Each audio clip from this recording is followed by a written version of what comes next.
Hello, karibuni tena katika chaneli yangu ya mapishi na Najla's Kitchen. Na leo basi jikoni kwangu nimewaandalia pishi zuri, pishi tamu sana ambalo tutatengeneza rosti la biringanya kama hivyo mnavyoliona hapo. Yaani rosti hili ni tamu na ni tamu sana ajabu. Basi ikiwa wewe ni mgeni katika chaneli yangu, tafadhali sana na kuomba usiache kusubscribe pamoja na kulike. Inasaidia sana ukuaji wa chaneli yangu. Karibuni sana tujifunze jikoni kwangu.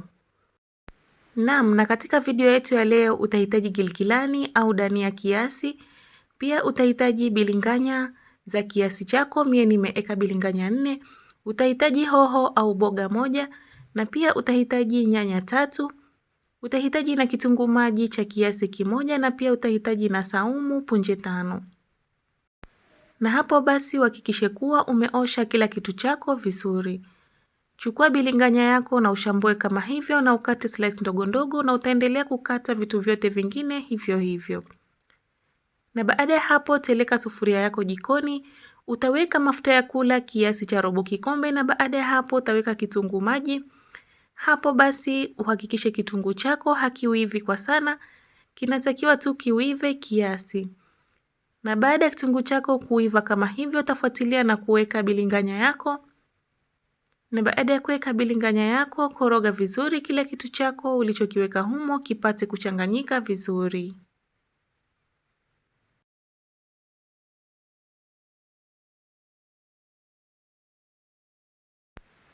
Na baada ya kukoroga vizuri basi utafuatilia na kuweka nyanya zako ulizozikata vipande vidogo vidogo. Na baada ya kuweka nyanya zako changanya vizuri.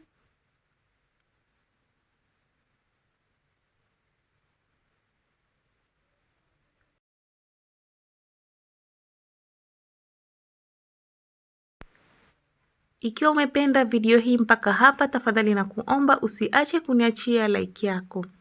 Na pia usisahau kusubscribe na kugusa hiyo kengele. Baada ya kuchanganya vizuri utafuatilia na kuweka saumu yako ulioitwanga vizuri. Pia utaweka manjano kiasi cha nusu ya kijiko cha kula. Chumvi utapima kiasi chako. Pia utafuatilia na kuweka curry powder nusu ya kijiko cha kula. Na baada ya hapo changanya kila kitu chako vizuri.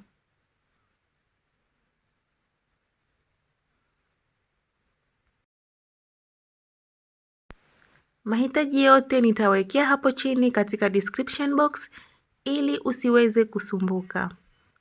Na baada ya kuchanganya vizuri basi utafuatilia na kuweka giligilani yako ulioikata ndogo ndogo, na baada ya hapo utafuatilia na kuweka boga lako.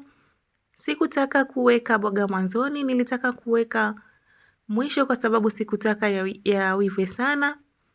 Changanya vizuri kila kitu chako ulichokiweka humo.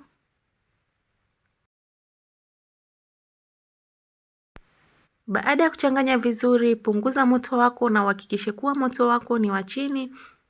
Wacha bilinganya lako lipikike katika moto mdogo mdogo. Na baada ya dakika zako 2 mpaka 3, fuatilia na kuweka tomato paste au nyanya ya mkebe kiasi cha vijiko 2 vya kula, na baada ya hapo changanya vizuri na uache bilinganya lako lipikike kiasi cha dakika 3. Baada ya dakika 3 basi hapo bilinganya letu lipo tayari. Zima jiko lako na andaa bilinganya lako. Hapo basi rosti letu lipo tayari shoga zangu, kama mnavyoona limepikika vizuri, na rosti hili ni tamu sana, yani utamu wake ni wa kujaribu mwenyewe jikoni kwako. Basi hapo itategemea mwenyewe unataka kuenjoy rosti lako na nini. Unaweza ukaenjoy kwa wali na kipande cha samaki, vile vile unaweza ukaenjoy kwa chapati. Mie leo rosti langu nimelitengeneza na chapati, yani limeendana sana, ni tamu sana kama hivyo mnavyoona hapo. Chapati yangu inachambuka vizuri na inaendana sana na rosti letu la biringanya. Basi mpaka hapa ndio tamati ya video yetu, na wewe na kuomba ujaribu nyumbani kwako. Hope mumeipenda hii recipe na nyinyi mtajaribu. Asanteni sana kwa kutazama video yangu. Kama wewe ni mgeni hapa, tafadhali sana na kuomba usiache kusubscribe. Inasaidia sana ukuaji wa channel yangu. Pia usiache kuniachia like yako na comment yako nzuri hapo chini. Na ikiwa haujanifollow katika social media zangu, Facebook na Instagram, kote natumia Najla's Kitchen. Asanteni na kwaherini na nawatakia wakati mwema.